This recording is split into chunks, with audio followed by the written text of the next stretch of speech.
اردو مرثیہ پروفیسر ضیاء الرحمن صدیقی شعبہ اردو علی گڑھ مسلم یونیورسٹی علی گڑھ۔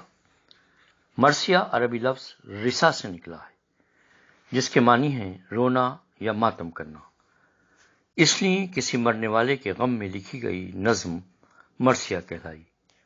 اردو ادب میں رائج مختلف اصناف سخن مثلا غزل، قصیدہ، مثنوی، نظم، رباعی اور نعت و منقبت وغیرہ ادبی حیثیت سے اپنا خاص مقام رکھتی ہیں، لیکن اردو مرثیہ ایک ایسی صنف سخن ہے جس نے اپنی حیت اور مواد کے اعتبار سے بتدریج نمایاں ترقی کی ہے اور دیگر اصناف سخن کے مقابلے میں اپنا لوہا منوایا ہے۔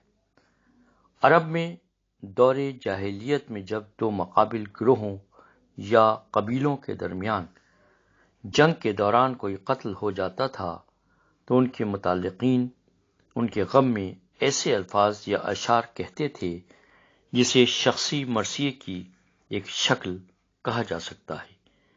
فارسی میں بھی مرثیے کا رواج بہت قدیم ہے۔ فارسی کی ابتدائی شاعری میں محتشم کاشی کا نام مرثیے کے تعلق سے خاص طور پر قابل ذکر ہے۔ ہندوستان میں مرثیے کا آغاز دکن میں ہوا۔ بعض ناقدین فن کا کہنا ہے کہ شاعری کا آغاز ہی مرثیہ نگاری سے ہوا، جس کے جواز میں دلیل کے طور پر مثالیں بھی ملتی ہیں۔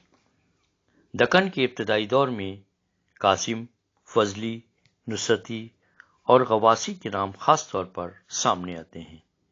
یہ دکنی مرثیے قصیدے یا غزل کی حیت میں بھی ملتے ہیں۔ اس کے بعد مثلث، مخمس وغیرہ کی حیت میں بھی مرثیے ملتے ہیں، جن میں سوز و گداز اور رثائیت نمایاں ہے۔ شمالی ہند میں سودا تک پہنچتے پہنچتے مرثیے نے مسدس کی حیت اختیار کر لی اور مسدس کی حیت میں مرثیے لکھے جاتے رہے اور یہ حیت مستقل طور پر مرثیے کے لیے مخصوص ہو گئی۔ اس دور میں میر سودا اور سکندر کے مرثیے خصوصیت کے حامل ہیں۔ یوں تو مرثیہ کسی کی موت پر اظہار رنج و غم کو کہتے ہیں۔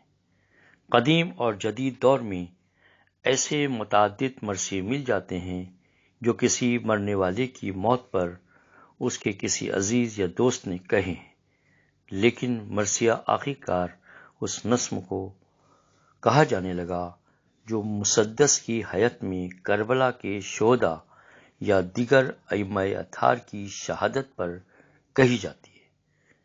اس سے ہٹ کر جو مرثیے کہے گئے ہیں وہ شخصی مرثیے کہلاتے ہیں۔ مرثیہ خاص طور پر شمالی ہند میں پروان چڑھا۔ میر انیس کے دادا میر زاہد کو سودا کے بعد مرثیہ نگاری میں خاص اہمیت حاصل ہے۔ میر زاہد کے بیٹے میر خلیق نے اس صنف کو مزید تقویت دی۔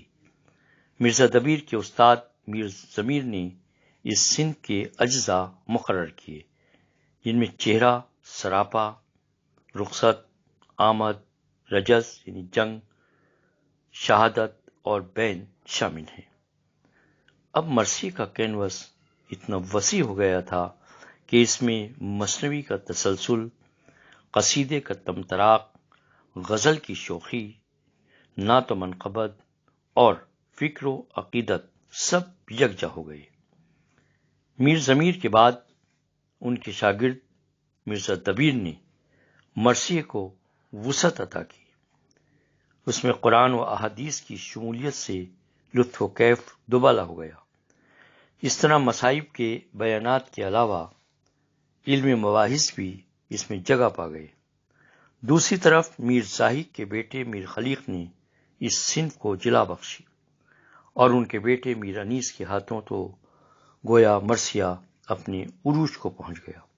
اب مرثیے میں منظر نگاری، جزیات نگاری، جذبات و نفسیات نگاری، روزمرہ اور محاوروں کے اعلیٰ سے اعلیٰ نمونے سامنے آئے۔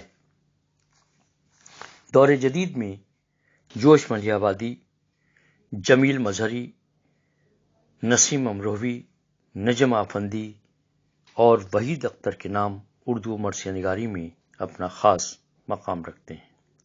ان شعراء نے انیس و دبیر کے روایتی طرز کو پورے طور پر نہیں اپنایا، یعنی مرثیے کی تمہید یا چہرے میں جہاں انیس کے مراثی میں منظر کشی ملتی ہے، ان شعراء نے اس حصے میں مرثیے کو موضوعاتی رنگ دے کر کسی خاص موضوع، علم، روشنی، وحدت وغیرہ پر مباحث پیش کیے۔